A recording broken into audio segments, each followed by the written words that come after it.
Hi friends, ಎಲ್ರಿಗೂ ನಮಸ್ಕಾರ. ಎಲ್ಲರೂ ಹೇಗಿದ್ದೀರಾ? ನಾನು ಚೆನ್ನಾಗಿದ್ದೀನಿ. ನೀವು ಕೂಡ ಚೆನ್ನಾಗಿದ್ದೀರಾ ಅಂತ ಅಂದ್ಕೊಳ್ತಾ ಇವತ್ತಿನ ವಿಡಿಯೋವನ್ನು ನಾನು ಸ್ಟಾರ್ಟ್ ಮಾಡ್ತೀನಿ. ಮೊದಲಿಗೂ ಎಲ್ರಿಗೂ ದಸರಾ ಹಬ್ಬದ ಹಾರ್ದಿಕ ಶುಭಾಶಯಗಳು. ನಿಮಗೆಲ್ಲರೂ ಕೂಡ ದೇವರು ಒಳ್ಳೇದು ಮಾಡಲಿ ಅಂತ ಕೇಳ್ಕೊಳ್ತಾ ಇದ್ದೀನಿ.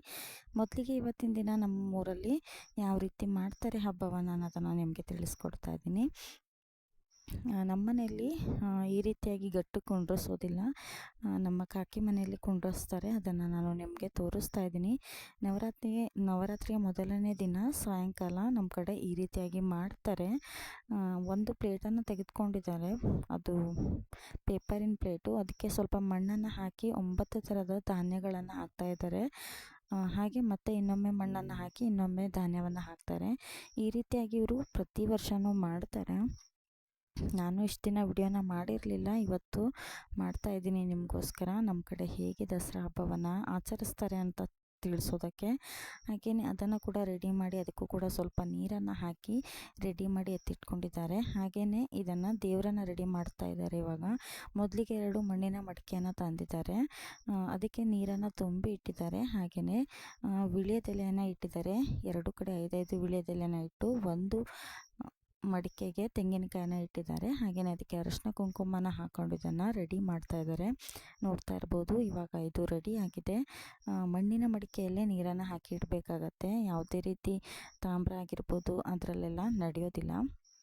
ಹಾಗೆಯೇ ದೀಪ ಕೂಡ ಹಚ್ಚಿ ಇಡ್ತಾ ಇದ್ದಾರೆ. ನೋಡ್ತಾ ಇರ್ಬೋದು, ಈ ದೀಪ 9 ದಿನಗಳ ಕಾಲ ಉರಿಬೇಕಾಗತ್ತೆ. ಹಾಗೆಯೇ 9 ನವಧಾನ್ಯಗಳನ್ನು ಹಾಕಿ ಇದನ್ನು ಮಾಡಿದ್ದಾರೆ. ಅದಕ್ಕೂ ಕೂಡ ಅರಿಶಿನ ಕುಂಕುಮನ ಹಚ್ತಾ ಇದ್ದಾರೆ. ಮುಂದಿನ ದಿನಗಳಲ್ಲಿ ಅದು ಮೊಳಕೆ ಬರುತ್ತೆ, ನಿಮಗೆ ತೋರಿಸ್ತೀನಿ ನಾನು ಮುಂದಿನ ವಿಡಿಯೋಗಳಲ್ಲಿ. ಹಾಗೆಯೇ ದೇವರನ್ನು ಕೂಡ ರೆಡಿ ಮಾಡಿ ಇಟ್ಟಿದ್ರಲ್ಲ, ಅದನ್ನು ಆ ಬೀಜ ಬಿತ್ತಿದ್ರಲ್ಲ ಇದ್ರ ಮೇಲೆ ಇಡ್ತಾ ಇದ್ದಾರೆ.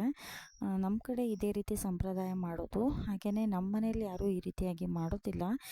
ಹಿಂದಿನ ಕಾಲದಿಂದ ಯಾರು ಸಂಪ್ರದಾಯನ ಮುಂದುವರ್ಸ್ಕೊತ ಬಂದಿರ್ತಾರಲ್ವ, ಅವರು ಮಾಡಲೇಬೇಕಾಗತ್ತೆ. ಅದಕ್ಕೋಸ್ಕರ ನಮ್ಮ ಕಾಕಿ ಮಾಡ್ತಾರೆ ನಮ್ಮ ಫ್ಯಾಮಿಲಿಯಲ್ಲಿ. ಹಾಗೆಯೇ ದೀಪ ಕೂಡ ಯಾವುದೇ ಕಾರಣಕ್ಕೂ ಆರೋಕ್ಕೆ ಬಿಡಬಾರ್ದು. ಹಾಗೆಯೇ ಚಿಕ್ಕದಾಗಿ ಒಂದು ರಂಗೋಲಿಯನ್ನು ಕೂಡ ನಾನು ಹಾಕಿದ್ದೀನಿ, ನೋಡ್ತಾ ಇರ್ಬೋದು. ಹಾಗೆಯೇ ಪೂಜೆ ವಿಡಿಯೋವೇನು ಮಾಡಿರಲಿಲ್ಲ, ಚಿಕ್ಕದಾಗಿ ಪೂಜೆನ ಮಾಡಿದ್ವಿ. ಮೊದಲಿಗೆ ಉದ್ಬತ್ತಿಯನ್ನು ಬೆಳಗಿ ಆಮೇಲೆ ಆರತಿ ತಟ್ಟೆಯನ್ನೆಲ್ಲ ಮಾಡಿ ಆರತಿ ಬೆಳಗಿ ಆಮೇಲೆ ಕಳಸ ಮಾಡ್ತಾರಲ್ವ, ಕಳಸದಿಂದನೂ ಕೂಡ ದೇವರಿಗೆ ಆರತಿಯನ್ನು ಮಾಡಿದೆ. ಎಲ್ರಿಗೂ ಕೂಡ ದೇವರು ಒಳ್ಳೇದು ಮಾಡಲಿ ಅಂತ ಕೇಳ್ಕೊಳ್ತೀನಿ. ಹಾಗೆಯೇ ನಿಮ್ಮ ಕಡೆ ಎಲ್ಲ ದಸರಾ ಹಬ್ಬನ ಹೇಗೆ ಮಾಡ್ತೀರಾ ಅನ್ನೋದನ್ನು ನನಗೆ ಕಮೆಂಟ್ ಬಾಕ್ಸಲ್ಲಿ ತಿಳಿಸಿ. ಹಾಗೆಯೇ ಕೊನೆಯದಾಗಿ 1-2 ಫೋಟೋವನ್ನು ನಿಮಗೆ ಹಾಕಿದ್ದೀನಿ. ನಿಮಗೂ ಕೂಡ ವಿಡಿಯೋ ಇಷ್ಟ ಆಗಿದೆ ಅಂತ ಅಂದ್ಕೊಳ್ತೀನಿ. ಹಾಗೆಯೇ ಹಬ್ಬದ ಪ್ರಿಪ್ರೇಷನ್ ವಿಡಿಯೋನ ಕೂಡ ನಾನು ಮುಂದಿನಗಳಲ್ಲಿ ನಿಮಗೆ ಎಡಿಟ್ ಮಾಡಿ ಹಾಕ್ತೀನಿ.